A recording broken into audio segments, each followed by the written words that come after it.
Alhamdulillah, alhamdulillahillazi ja'ala ad-dinul qayyim wa ni'matil islam wal iman wa ja'ala az-zulumati wan nur summal ladzina kafaru bi rabbihim ya'dilun.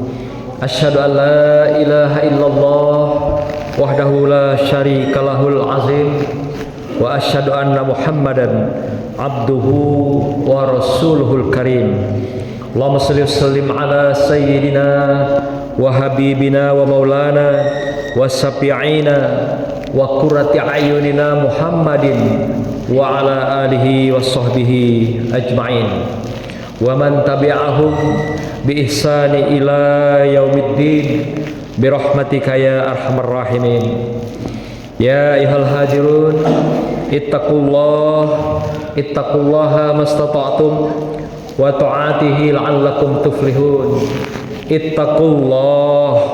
Ittaqullaha haqqa tuqatih wa la tamutunna illa wa antum muslimun. Amma ba'du, qala Allah ta'ala fi kitabihil karim, a'udzu billahi minasyaitonir rajim. Bismillahirrahmanirrahim. Uclu ma auhiya ilaika minal kitabi wa aqimus shalah innas sholata tanha 'anil fahsya'i wal munkar wa la zikrullahi akbar wallahu ya'lamu ma tasna'un. Bacalah kitab Al-Quran yang telah diwahyukan kepadamu Muhammad, dan laksanakanlah sholat. Sesungguhnya sholat itu mencegah dari perbuatan keji dan mungkar, dan ketahuilah dengan sholat itu lebih besar keutamaannya dari ibadah yang lain. Allah mengetahui apa yang kamu kerjakan. Shadaqallahul azim. Hadirin sidang Jumat yang berbahagia, pertama dan yang utama, sebagai khatib pada hari ini mengajak kita semua, marilah kita bersyukur kepada Allah SWT atas nikmat yang telah diberikan kepada kita di sepanjang hayat dan kehidupan kita, sampai tarikan dan langkah kita yang terakhir, detik ini kita berada di rumah Allah ini. Sebagai syukur kita, sepantasnya pula kita memantapkan, meningkatkan kualitas iman dan takwa kita kepada Allah Subhanahu wa ta'ala. Karena dengan cara itulah kita menjadi hamba yang bersyukur di hadapan Allah, dengan senantiasa meningkatkan kualitas iman dan takwa itu di sepanjang hayat dan kehidupan kita. Selanjutnya selawat dan salam mari kita sampaikan kepada junjungan kita, junjungan alam, junjungan semua makhluk. Dengan selawat dan salam, insya Allah kita akan mendapatkan wasilahnya, baik selama kehidupan di dunia kita, dan insya Allah kita akan mendapatkan syafaatnya kelak di yaumil akhir, di saat mana tidak ada pertolongan seorang makhluk pun kecuali pertolongan Allah dan syafaat Rasulullah Sallallahu Alaihi Wasallam. Hadirin yang dimuliakan Allah, izinkan pada kesempatan berbahagia ini sebagai khatib hari ini menyampaikan khutbah yang singkat dengan judul adalah kualitas sholat kita. Hadirin berbahagia, kita sudah selama hayat melaksanakan sholat sebagai ibadah kita, sebagai pengabdian, sebagai ungkapan syukur dan takwa kita pada Allah SWT. Tetapi pernahkah kita melakukan introspeksi terhadap sholat kita? Apakah sholat-sholat kita masih seperti sholat yang dulu, ketika kita waktu akil balik diajarkan oleh orang tua kita, diajarkan oleh para guru-guru kita di musola, di masjid, di sekolah? Atau sudah pernah kita melakukan introspeksi, muhasabah tentang kualitas daripada sholat yang kita lakukan?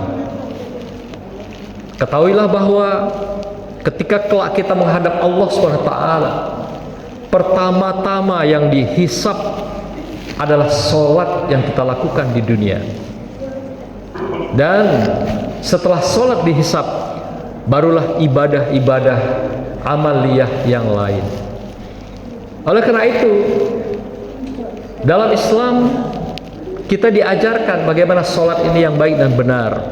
Rasulullah mengajarkan pada kita, "Shollu kama ra'aitumuni usolli." Sholatlah kamu sebagaimana yang sudah aku contohkan bagaimana aku sholat. Bacaannya, gerakannya, niatnya, sampailah kita akhiri dengan salam kegiatan sholat yang kita lakukan. Pun begitu juga waktunya sudah ditetapkan oleh Allah dan disunnahkan oleh Rasulullah Sallallahu Alaihi Wasallam. Apakah sholat ini sudah menjadi bagian dari hidup kita? Apakah sholat itu sudah kita perbaiki di sepanjang hayat kita? Inilah pertanyaan-pertanyaan besar. Sebagai khatib hari ini kami mengingatkan kita semua, termasuk diri kami secara pribadi. Sholat adalah mi'ratnya kita menuju menghadap Allah SWT. Orang tidak akan pernah mulia di hadapan Allah kalau sholatnya tidak sempurna. Orang tidak akan mulia mendapat kehormatan di hadapan Allah kalau sholatnya tidak berkualitas. Maka itu dikatakan as-sholatu mi'rajul mu'minin. Sholat meningkatkan kemuliaan dan kehormatan kamu di hadapan Allah Subhanahu wa ta'ala. Hadis yang lain juga Rasulullah mengatakan as-sholatu imaduddin. Sholat adalah tiang agama bagi kamu. Barang siapa meninggalkan sholat, barang siapa mengabaikan sholat, barang siapa yang tidak sungguh-sungguh dengan sholat itu, berarti begitu juga dia dalam kehidupan keagamaannya. Dia abai dengan agamanya, dia lalai dengan agamanya, dan dia tidak sungguh-sungguh mendirikan agamanya di dalam kehidupan. Hadirin yang berbahagia, Allah mengingatkan kita ada 3 karakter orang sholat, sehingga sholat itu tidak membekas dalam dirinya. Sebagaimana ayat yang kami katakan tadi, kami bacakan, inna sholata tanha anil fahsya'i wal munkar. Sholat yang dilakukan dengan benar, dengan baik, dengan berkualitas.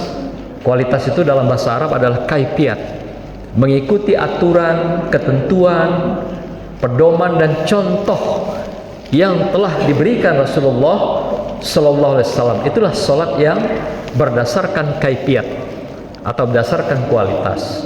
Allah ingatkan kita ada 3 karakter orang-orang yang sholat ini. Yang pertama adalah sholatnya orang munafik, kata Allah.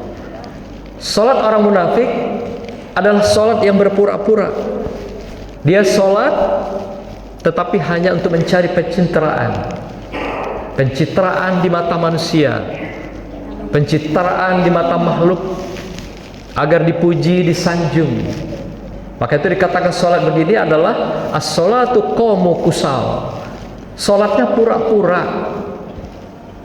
Terlebih pada saat-saat tertentu, ketika ada kepentingan politik praktis dan sebagainya, orang berubah seketika menjadi alim, rajin ke masjid, rajin ke majelis taklim, merubah gaya hidupnya, merubah penampilan hidupnya.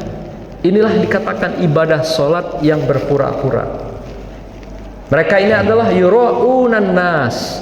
Mereka itu pura-pura saja dengan manusia, padahal Allah tahu hati mereka tidaklah sesungguhnya ibadah pada Allah.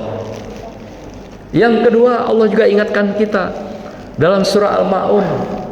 Kalau tadi ayat surah An-Nisa ayat 142, dalam surah Al-Ma'un juga kita diingatkan allazina hum an salatihim sahun, yaitu mereka yang sholat tapi lalai dengan sholatnya, lalai dengan bacaannya, lalai dengan gerakannya, lalai dengan waktunya, lalai dengan kesempurnaannya, lalai memperbaiki kualitas sholat itu di hadapan Allah SWT.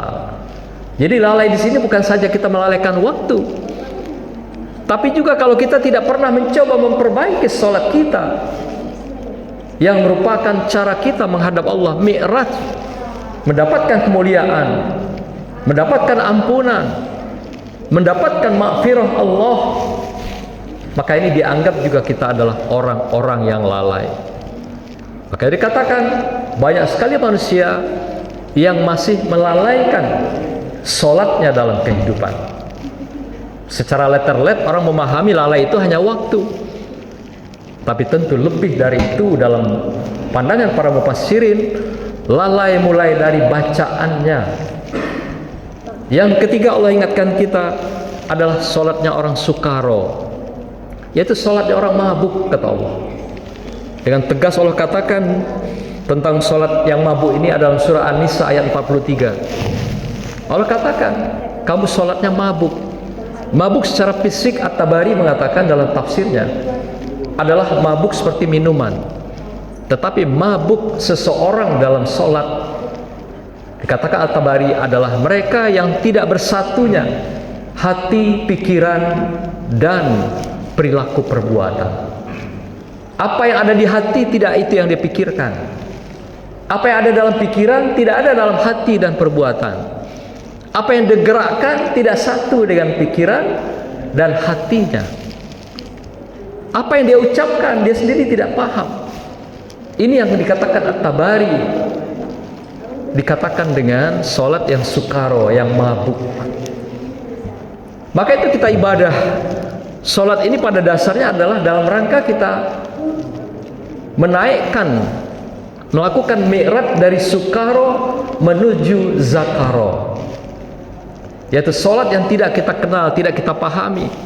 Sukaro, sholat mabuk, menuju sholat kepada zakaro, yaitu kesadaran dengan Allah SWT tatkala kita melaksanakan sholat.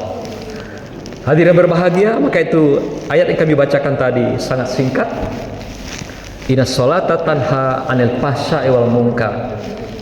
Ketika seorang sudah melakukan sholatnya dengan berkualitas, pastilah dia tanha, terhindar dari perbuatan keji dan mungkar, fahsya dan mungkar. Tetapi mengapa kita masih menyaksikan dalam kehidupan kita orang-orang yang menyatakan dirinya Islam, menyatakan dirinya beriman, tapi masih fahsya dan masih mungkar?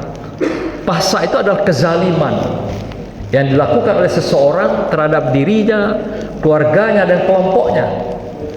Sedangkan mungkar adalah kejahatan yang secara terbuka dilakukan oleh seseorang. Kenapa kita masih zalim? Masih sering mengambil hak-hak orang lain? Masih ada korupsi yang tidak bisa teratasi? Masih ada ghibah, membicarakan keburukan orang lain? Masih fitnah? Masih namimah. Namimah itu merampas hak-hak orang lain dengan paksa, dengan segala cara. Itu namimah. Kita masih menyaksikan setiap hari berbagai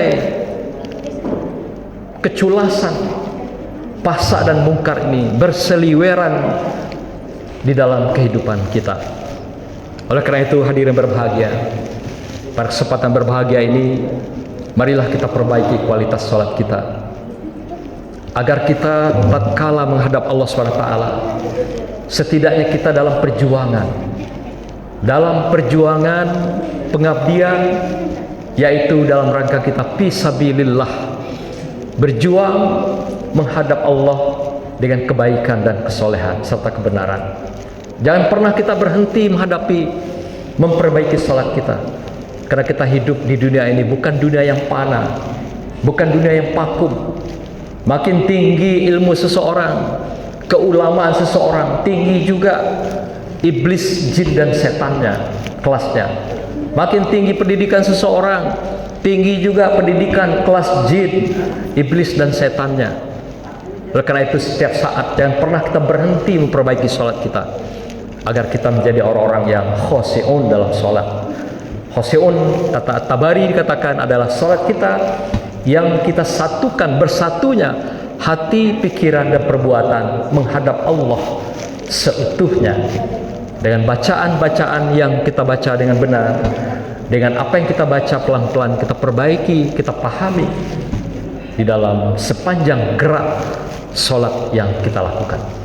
Inilah sholat yang diminta oleh Allah pada kita, agar kita fahsya anil munkar, tanha anil fahsya'i wal munkar, terhindar dari karakter-karakter fahsya, kezaliman dan kemungkaran dalam hidup kita. Demikianlah hadirin berbahagia, ingatan kami untuk kita semua agar kita dapat memperbaiki kualitas sholat kita di sepanjang kehidupan kita sampai hayat terpisah dari dunia yang fana ini. Insya Allah kita diakhiri dengan kehidupan yang husnul